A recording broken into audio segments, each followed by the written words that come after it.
Et bah la campagne s'est très bien passée. Jusque là, on a gagné. Maintenant, c'est le chemin de la victoire et on y croit. Non, disons que nous attendons le 6 mai avec impatience.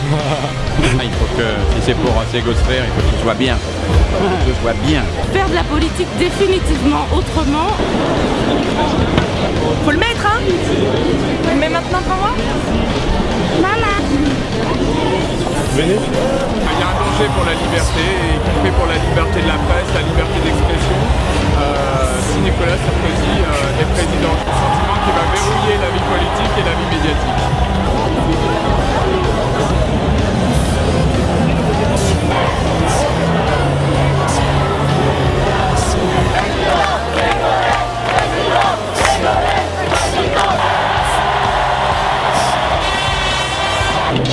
La participation grandissante de femmes à des postes de la plus haute responsabilité politique est un pas vers la égalité et la modernisation de nos sociétés. Je te félicite. Confins d'exception, tu fais une grande contribution à la cause des femmes dans le monde. Je t'adresse le meilleur vœu pour la démocratie en France. Je t'embrasse. Je mesure le jour de votre opportunité, la clé de lutte de votre institution. Et je mesure aussi les espoirs immenses qui ont été formés dans les candidats et en particulier dans la candidature de Ségolène Royal. Souvent, on disait qu'il faut frotter son cerveau au cerveau des autres pour faire avancer la réflexion.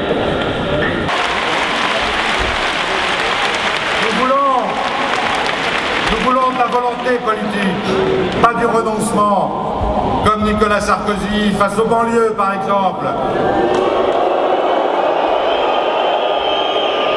Où il se contente bien de laisser ceux qui sont dans les cités et qui y restent, à condition de mettre un cordon de police autour et d'empêcher qu'ils viennent salir les beaux quartiers.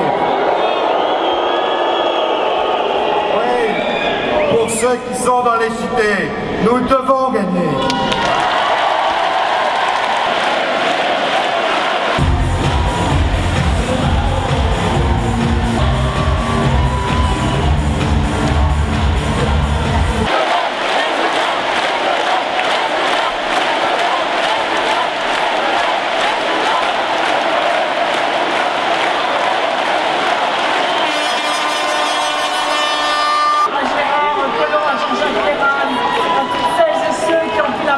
Moi, je ne veux plus voir dans la France d'aujourd'hui des travailleurs pauvres. Qu'est-ce que ça veut dire cette expression? On travaille et on est pauvre. Oui, la revalorisation du SMIC, 980 € net par mois est une nécessité.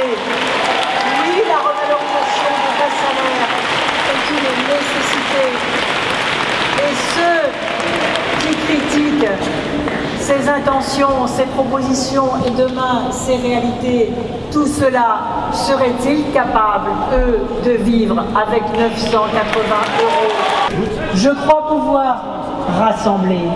Et je demande à ceux qui pensent que l'on peut réformer la France sans brutalité, que l'on peut protéger les exclus tout en étant compétitifs sur le plan économique. À tous ceux qui pensent qu'il y a trop de richesse d'un côté et trop de pauvreté de l'autre, je vous entraînerai, peuple de France, parce que je vous aurai redonné confiance en vous-même, dans vos valeurs fondamentales, dans votre identité républicaine, de liberté, d'égalité et de fraternité. Tournons-nous sans crainte vers l'Europe, parce que l'Europe a besoin de nous et que la France a besoin de l'Europe. Et ensuite, je pourrais dire à l'Europe, tournons-nous vers le monde, parce que nous devons aussi construire une mondialisation plus juste et ne pas la laisser au libéralisme sauvage. Je propose un modèle de dépassement de ce qui fait nos différences, pour que dans ce dépassement, nous construisions une France qui se rassemble et dans laquelle les Français recommencent à s'aimer en elle. Parce que la France ne veut pas se replonger dans l'ombre, La France veut l'espérance. La France